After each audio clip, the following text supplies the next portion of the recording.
decades of life, but for sure, it is, it probably happens more often in the first 2 decades of, or at least begins in the first 2 decades of life more often than it begins later in life. And for sure, I mean, out of again, if I've seen 600 people in the last 4 years, I've seen no more than 2 people who had their very first episode in their 70s. The first occurrence is, like I said, probably in the first 2 decades, and then 20s, 30s, 40s, and then after that, it starts to, the number of first occurrences goes down. Okay. And then we talked a little bit about the severity spectrum, and you said there's really no definitions for mild, moderate, severe. We've talked to a few people who have kind of given us their interpretation of mild, moderate, severe. We were just wondering if you, in your mind, I know there's maybe no definitive one, but what is your definition of mild, moderate, severe? Yeah, so I think everybody agrees that 50% or more scalp hair loss that's got to be severe. I think one could probably put, in my mind, to be honest, in my mind, I sort of, this is a disease I think is sort of, it's mild or it's severe. But in my mind, the super easy way to think about it is, when does somebody need to wear a wig?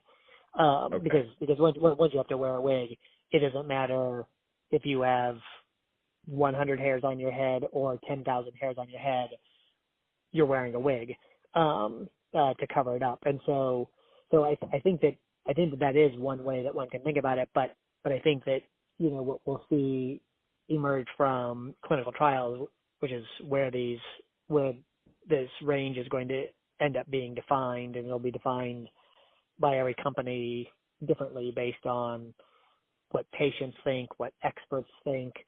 I think that you'll see something around, mild defined as, 20 to 30, well, maybe, somewhere maybe like the 15 to 25% range. Mild, up to, after that, up to 50 moderate, after 50 severe. I think that you can, in my mind, that lower number kind of for mild disease, I like to think about it a little bit in 2 different ways. One, what might you be able to cover up? Even just moving your hair around, or using some, some makeup. You might be able to cover up, 20, certainly kind of 15 to 20%. You can probably cover up.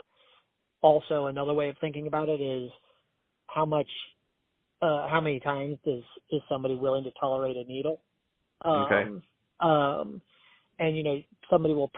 most people will tolerate enough needle pokes to ingest 20% of their scalp. But when you start getting beyond that, the needle pokes start to become a little bit intolerable.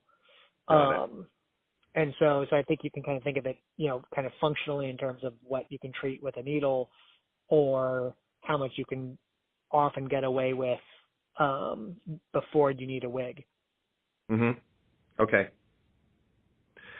All right, that's helpful. And as you stated earlier, when they present to you in your office, you're generally seeing majority of just when they're severe, correct? Yep.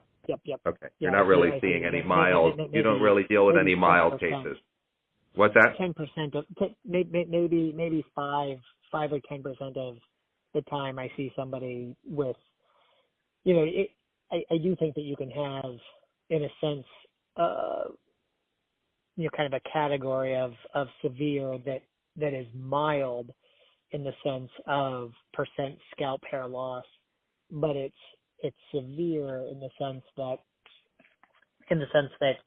it's always there. So